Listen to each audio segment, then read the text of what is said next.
اعوذ باللہ من الشیطان الرجیم بسم اللہ الرحمن الرحیم السلام علیکم ورحمۃ اللہ وبرکاتہ۔ سامعین محترم، تمام بھائیوں، بہنوں، دوستوں، بزرگوں، آپ سب کی خدمت میں ایک بار پھر محمد سعد وائس چینل کے توسط سے حاضر ہیں۔ ماہ رمضان کا دوسرا عشرہ ہمارے درمیان ہے، عن قریب ہی تیسرا عشرہ جہنم سے آزادی یہ شروع ہونے والا ہے۔ جہنم سے آزادی کے عشرے میں ایک خصوصیت یہ بھی ہے کہ کئی احادیث سے پتہ چلتا ہے کہ ماہ رمضان کے آخری عشرے میں شب قدر، لیلۃ القدر ہے۔ لیلۃ القدر کے بارے میں اللہ پاک نے قرآن پاک میں ارشاد فرمایا، سورہ قدر پوری سورت جو ہے اس رات کی خصوصیت کے بارے میں نازل ہوئی۔ ارشاد ہوا، بے شک ہم نے اسے شب قدر میں اتارا اور تم نے کیا جانا شب قدر کیا ہے؟ شب قدر 1000 مہینوں سے بہتر ہے، ان میں فرشتے اور جبرائیل اترتے ہیں اپنے رب کے حکم سے، ہر کام کے لیے وہ سلامتی ہے صبح چمکنے تک۔ حضرت سیدنا انس بن مالک رضی اللہ تعالی عنہ سے روایت ہے، فرماتے ہیں ایک بار جب ماہ رمضان تشریف لایا تو حضور صلی اللہ علیہ وسلم نے ارشاد فرمایا، تمہارے پاس ایک ایسا مہینہ آیا جس میں ایک رات ایسی بھی ہے جو 1000 مہینوں سے افضل ہے۔ جو شخص اس رات سے محروم رہ گیا گویا وہ تمام کی تمام بھلائیوں سے محروم رہ گیا، اور اس کی بھلائی سے محروم نہیں رہتا وہ شخص جو حقیقت میں محروم ہے، یعنی اس رات کی بھلائی سے محروم شخص ہی محروم رہتا ہے۔ شان نزول سورہ قدر کا شان نزول یہ ہے کہ مشہور تابعی بزرگ حضرت سیدنا کعب الاحبار رضی اللہ تعالیٰ عنہ، چنانچہ آپ فرماتے ہیں کہ بنی اسرائیل میں ایک نیک خصلت بادشاہ تھا۔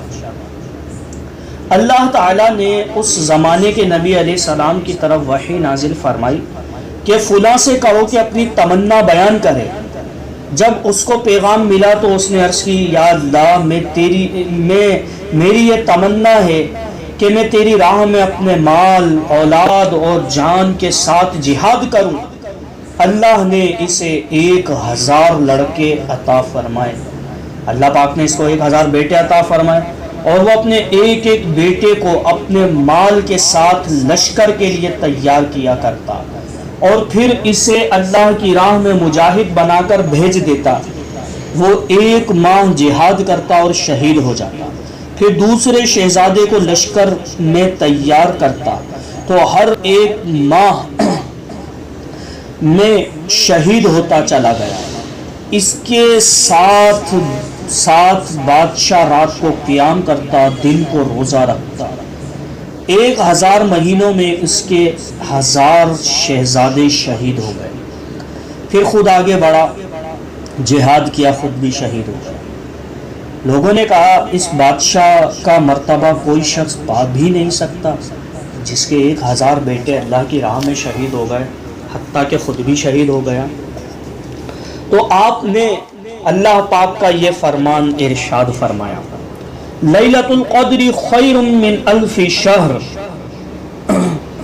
شب قدر 1000 مہینوں سے بہتر ہے، یعنی اس بادشاہ کے 1000 مہینوں سے بھی بہتر ہے۔ اس نے رات کے وقت قیام کیا، دن کو روزہ رکھا، مال جان اولاد کے ساتھ راہ خدا میں جہاد کر کے گزارے، اس سے بہتر ہے کہ جو کوئی اس رات کو اللہ کی عبادت میں گزار دے۔ غور کریں، تفسیر قرطبی میں لکھا ہے کہ حضرت سیدنا سلیمان علیہ السلام کی ملک میں 500 شہر تھے، اور حضرت سیدنا ذوالقرنین رضی اللہ تعالیٰ عنہ کی ملک میں بھی 500 شہر تھے۔ یوں ان دونوں کی ملک میں 1000 شہر ہوئے۔ تو اللہ تعالیٰ نے اس رات کے عمل کو جو اسے پائے اس کے لیے ان دونوں کی ملک سے بہتر بنا دیا ہے، یعنی جو اس رات میں قیام کرے، نماز پڑھے، نوافل پڑھے، تہجد پڑھے، تو سلیمان علیہ السلام اور ذوالقرنین رضی اللہ تعالیٰ عنہ کے ان 1000 شہروں سے بھی بڑھ کر ہے۔ حدیث پاک میں ہے کہ شب قدر میں سدرۃ المنتہا کے فرشتوں کی فوج حضرت جبریل علیہ السلام کی سرداری میں زمین پر اترتی ہے۔ ان کے ساتھ 4 جھنڈے ہوتے ہیں۔ ایک جھنڈا حضور انور صلی اللہ علیہ وسلم کی قبر منور پر، ایک جھنڈا بیت المقدس کی چھت پر، ایک جھنڈا کعبہ معظمہ کی چھت پر، ایک جھنڈا طور سینا پر لہراتے ہیں۔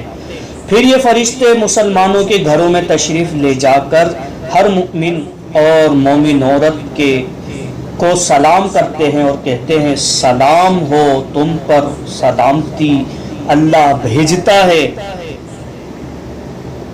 البتہ جن گھروں میں شرابی یا خنزیر کا گوشت کھانے والا یا بلا وجہ شرعی اپنی رشتہ داری توڑ دینے والا ہو، اس گھر میں فرشتے داخل نہیں ہوتے۔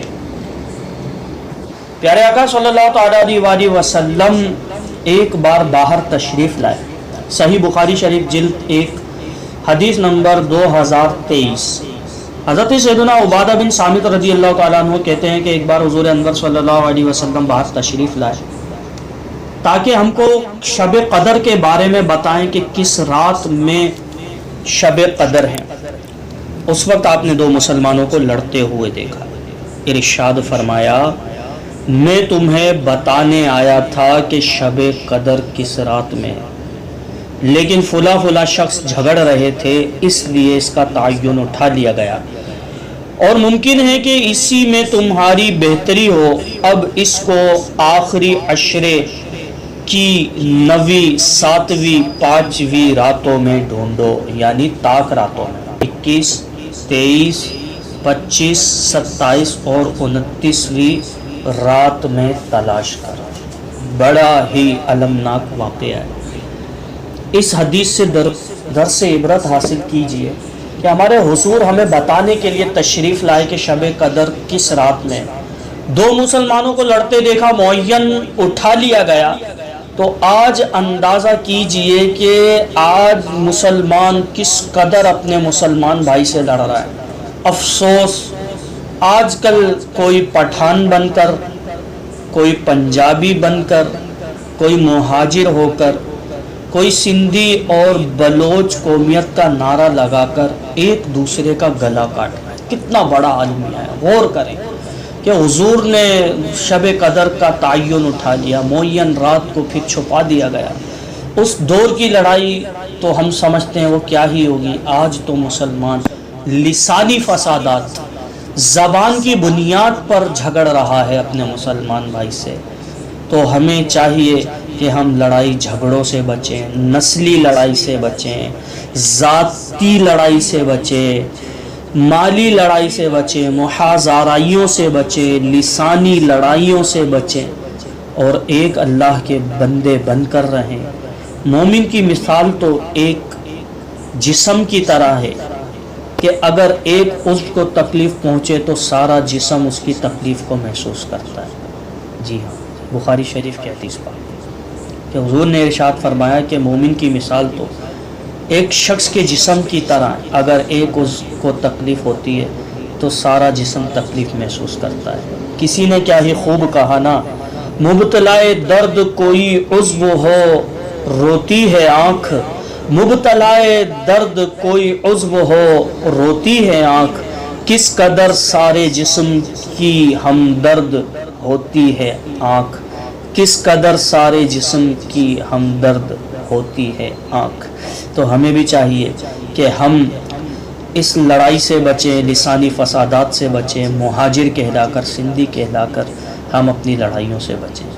آج بات چلی تو یہ بھی سماعت کر لیجئے، مہاجر کہتے کس کو ہے، مہاجر کون ہوتا ہے، مہاجر کی صفات کیا ہوتی ہے، کون اپنے آپ کو مہاجر کہہ سکتا ہے۔ سنیے، حجۃ الوداع کے موقع پر حضور صلی اللہ علیہ وسلم نے ارشاد فرمایا، کیا میں تمہیں مومن کے بارے میں خبر نہ دوں؟ پھر ارشاد فرمایا، مومن وہ ہے جس سے دوسرے مسلمان اپنی جان اور اپنے اموال سے بے خوف ہوں، اور مسلمان وہ ہے جس کی زبان اور ہاتھ سے دوسرے مسلمان محفوظ رہیں، اور مجاہد وہ ہے جس نے اطاعت خداوندی کے معاملے میں اپنے نفس کے ساتھ جہاد کیا۔ جی، جو اپنے نفس کے ساتھ جہاد کرتا ہے اصل مجاہد وہ ہے، اور مہاجر وہ ہے جس نے خطا اور گناہوں سے علیحدگی اختیار کی ہو، جو خطائیں نہ کرے، گناہ نہ کرے، گناہ چھوڑ دے۔ اصل مہاجر وہ ہے جس نے گناہوں سے ہجرت کر لی، اصل مہاجر تو وہ ہے۔ ارشاد ہوا کسی مسلمان کے لیے جائز نہیں کہ وہ دوسرے مسلمان کی طرف اس قسم کے اشارے کنائے سے کام لے جو اس کے دل آزاری کا باعث ہو، اور یہ بھی حلال نہیں کہ کوئی ایسی حرکت کی جائے جو کسی مسلمان کو ہراساں یا خوف زدہ کرے۔ طریق مصطفیٰ کو چھوڑنا ہے وجہ بربادی، طریق مصطفیٰ کو چھوڑنا ہے وجہ بربادی، اسی سے قوم دنیا میں ہوئی بے اقتدار اپنی۔ اللہ تبارک و تعالی ہمیں شب قدر کی برکتیں سمیٹنا نصیب فرمائے، اور آپس کے لڑائی جھگڑوں سے محفوظ فرمائے، ایک دوسرے کا ہمدرد بنائے۔ آمین بجاہ النبی الامین صلی اللہ تعالی علیہ وآلہ وسلم۔